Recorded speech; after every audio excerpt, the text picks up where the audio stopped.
బిగ్గరగా పాడుతున్నాం. రాజులకు రారాజు నీవేనయ్యా, జనులందరి జీవాధిపతి నీవే.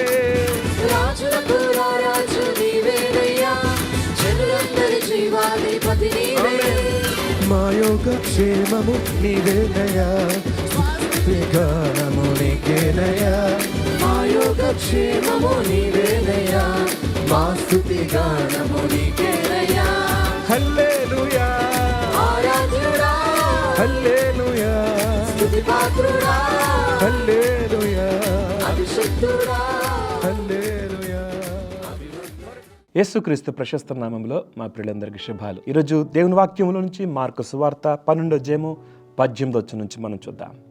ఈ అధ్యాయంలో పరిసయ్యులు, హేరోదీయులు, సద్దుకయ్యులు, శాస్త్రులు వీళ్ళందరూ యేసు ప్రభుకి విరోధంగా ఉన్నవారు ఒక్కొక్కరుగా యేసు ప్రభు యొద్దకు వచ్చి ఆయన్ని శోధిస్తున్నారు, ఆయన్ని ఇరుకులో పెట్టాలని ప్రయత్నం చేస్తున్నట్లుగా మనం ఈ అధ్యాయంలో ప్రత్యేకంగా గమనిస్తున్నాం. నిన్నటి దినము హేరోదీయుల విషయాన్ని మనం నేర్చుకున్నాం. మరి ఈరోజు సద్దుకయ్యుల గురించి మనం విందాం. గడిచిన దినాల్లో మీకు ఈ మాట చెప్పాను. పరిసయ్యులకి సద్దుకయ్యులకి వ్యత్యాసం ఉంది.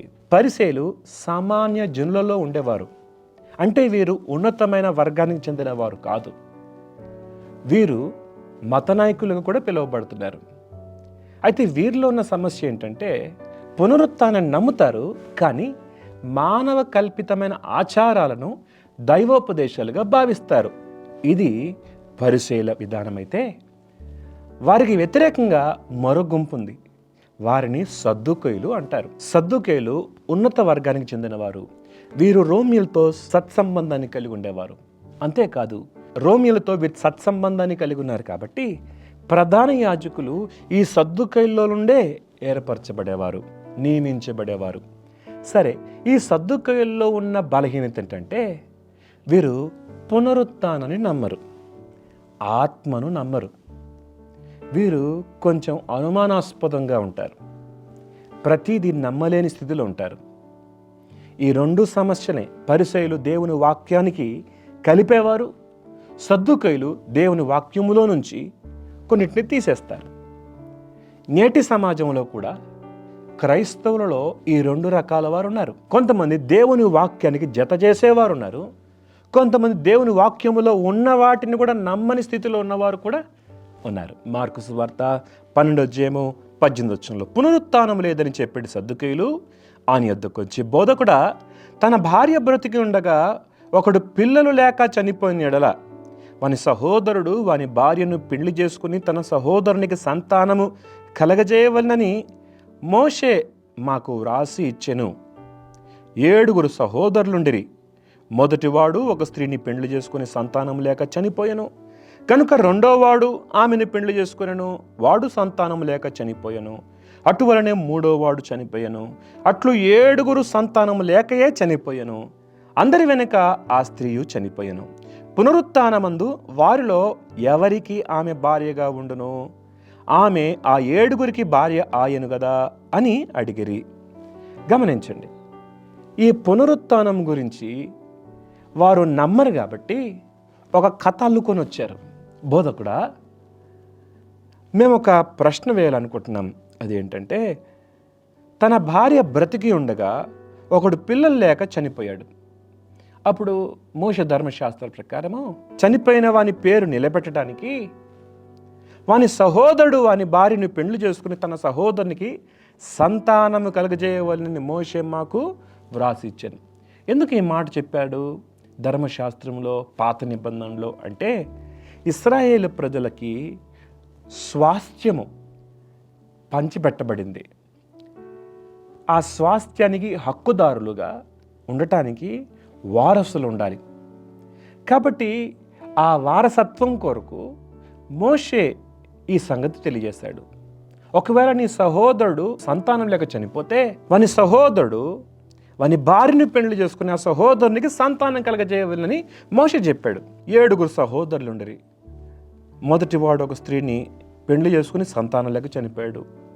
కనుక రెండోవాడు ఆమెని పెళ్లి చేసుకున్నాడు, వాడు కూడా సంతానం లేక చనిపోయాడు. అలా 3వవాడు, అలాగ 4వవాడు, ఇలా అందరూ పురుషులు చచ్చిపోతున్నారు, ఆ స్త్రీ మిగిలిపోయింది. ఈ 7 మందికి భారీగా ఉంది కదా, అసలు పునరుత్థానంలో ఆమె ఎవరికి భారీగా ఉండును అని యేసుప్రభుని ప్రశ్నిస్తున్నారు సద్దుకయ్యులు.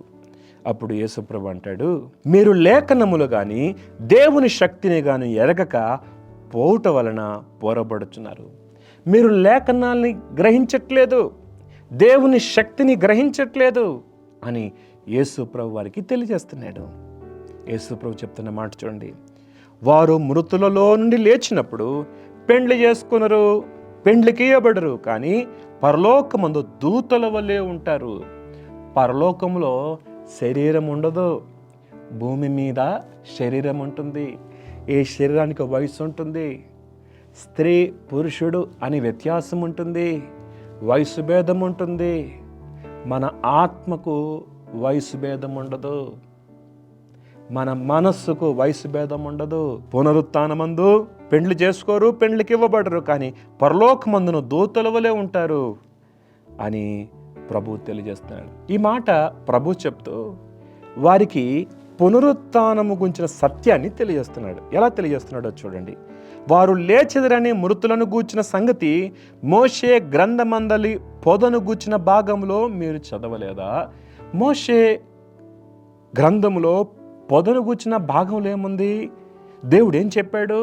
ఆ భాగంలో దేవుడు అన్నాడు, నేను అబ్రహాము దేవుడను, ఇస్సాకు దేవుడను, యాకోబు దేవుడునని అతనితో చెప్పాను. ఆయన సజీవుల దేవుడు కానీ మృతులకు దేవుడు కాడు, కావున మీరు బహుగా పొరబడుచున్నారని వారితో చెప్పాను. దేవుడు మృతులకు దేవుడు కాదు, ఆయన సజీవులకు దేవుడు. అందుకనే దేవుడు అబ్రహాము దేవుడు, ఇస్సాకు దేవుడు, యాకోబు దేవుడు అని పిలువబడుతున్నాడు. అలా పిలువబడుల ఉద్దేశము ఆయన పునరుత్థానం ఉంది అన్న సత్యాన్ని యేసు ప్రభు ఆ సద్దుకయ్యులకి తెలియజేస్తున్నట్లుగా మనం గమనిస్తున్నాం. పునరుత్థానమే నమ్మని సద్దుకయ్యులకి యేసు ప్రభు పునరుత్థానము గురించి మోషే గ్రంథంలో దేవుడే తను పరిచయం చేసుకుంటూ, నేను అబ్రహాము దేవుడను, ఇస్సాకు దేవుడను, యాకోబు దేవుడను అంటున్నాడు. ఇస్సాకు లేడు, అబ్రహాం లేడు, యాకోబు లేడు, వీరు భూమి మీద లేరు, కానీ వీరు ఉన్నారు. వీరి పునరుత్థానం గురించిన మాటలు ప్రభు తెలియజేస్తున్నట్లుగా మనం గమనిస్తాం. పునరుత్థానాన్ని పాత నిబంధన భక్తులు నమ్మారు. అందుకని ఆదికాండ గ్రంథంలో యోసేపు తన సహోదరులతో ఈ మాట చెప్పాడు. దేవుడు మనల్ని జ్ఞాపకం చేసుకున్నప్పుడు, మీరు ఈ దేశం నుంచి ఐగుప్తు నుంచి బయలువెళ్ళేటప్పుడు నా ఎముకలను తీసుకెళ్ళి ఆ వాగ్దాన భూమిలో పాతి పెట్టండి అంటాడు. అందుకనే ఐగుప్తు నుంచి ఇశ్రాయేలు బయలుదేరేటప్పుడు ఒక పెట్టెను మోసుకెళ్తారు. ఆ పెట్టె యోసేపు యొక్క ఎముకలు. ప్రియదేవుని బిడ్డలారా, పునరుత్థానాన్ని నమ్ముతారు. పాత నిబంధన భక్తులు పునరుత్థానాన్ని నమ్ముతారు. ఒక వచనాన్ని మీకు జ్ఞాపకం చేస్తాను. హెబ్రీ పత్రిక 11:16. అయితే వారు మరి శ్రేష్టమైన దేశమును అనగా పరలోక సంబంధమైన దేశమును కోరుచున్నారు. అందుచేత తాను వారి దేవుడినని అనిపించుకుంటకు దేవుడు వారిని గురించి సిగ్గుపడడు. ఏలనగా ఆయన వారి కొరకు ఒక పట్టణము సిద్ధపరిచి ఉన్నాడు. ప్రియదేవుని బిడ్డలారా, ఇది వారి విశ్వాసం. అబ్రహాము, ఇస్సాకు, యాకోబుల విశ్వాసం. ఆ పునాదులు గల పట్టణం కొరకు ఎదురు చూశారు. భూమి మీద ఆ వాగ్దాన ఫలము సంపూర్ణంగా అనుభవింపకపోయినను భూమి మీద యాత్రికులము, పరదేశులము అని గుర్తించారు. పునరుత్థానాన్ని వారు నమ్మారు. కానీ అబ్రహాము సంతతిగా పిలువబడుతున్న సద్దుకయ్యులు పునరుత్థానాన్ని నమ్మట్లేదు. పరిసయ్యులు, శాస్త్రులు ఈ సద్దుకయ్యుల గురించి మాట్లాడుతుంటే ఎంత ఆనందించారో. చక్కగా యేసు వీళ్ళ నోర్లు మూయిపిచ్చాడు అని సంతోషించారేమో. పరిసయ్యులు, శాస్త్రులు వీరు బోధిస్తున్నారు, లేఖనాలు గ్రహించట్లేదు, దేవుని శక్తిని గుర్తించట్లేదు. అందుకని యేసుప్రభు అంటారు, కావున మీరు బహుగా పొరపడుచున్నారని వారితో చెప్పారు. మీరు పొరపడుతున్నారు, తప్పులో ఉన్నారు, పునరుత్థానం నమ్మలేని స్థితిలో ఉన్నారు అని వారిని గద్దించినట్లుగా మనం చూస్తాం. దేవుడి మాటలు దించిన ప్రార్థన. మహోన్నతుడకు దేవ, సర్వాధికారికి స్తోత్రాలు. ఇదిన మీరు మాతో మాట్లాడిన ప్రతి మాటను బట్టి వందనాలు. పునరుత్థానాన్ని నమ్మని సద్దుకయ్యులకి పునరుత్థానం ఉంది అని, నేను అబ్రహాము, ఇస్సాకు, యాకోబు దేవుడినని పిలుచుకుంట ద్వారా నీవు సద్దుకయ్యులకి పునరుత్థానం యొక్క ప్రాముఖ్యతను తెలియజేశావు. అవును, యేసుక్రీస్తులో ఉన్న మాకు శుభప్రదమైన నిరీక్షణ ఇచ్చావు.